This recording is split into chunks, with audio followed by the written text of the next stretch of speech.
बिस्मिल्लाहिर्रहमानिर्रहीम। आप अपने ज़हन में जैसा ख्याल डाले रखेंगे आप वैसे ही बनते जाएंगे। ये कहना गलत नहीं कि इंसान अपने ज़हन का अक्स होता है। अगर कोई शख्स अपने आप को ये यकीन दिलाता है कि इसके जिस्म में ताकत नहीं, तो इसका जिस्म कितना ही तवाना क्यों ना हो, वो तवानाई माज बेकार होगी।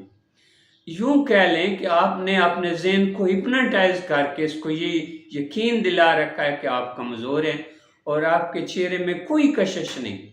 अपना ज़हनी रुझान बदलें।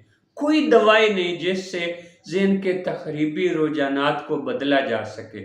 ये तब्दीली खुद पैदा करनी होती है। तखरीबी सोचों से ज़हन को आज़ाद करें। तवानाई का खजाना आपके अंदर महफूज है, वो इस्तेमाल में आने लगेगा। जो जो आपकी सोच मुस्बत होगी तो वो खजाना आपके सामने खुलता चला जाएगा और आपके अंदर की तवानाइयाँ बेदार होना शुरू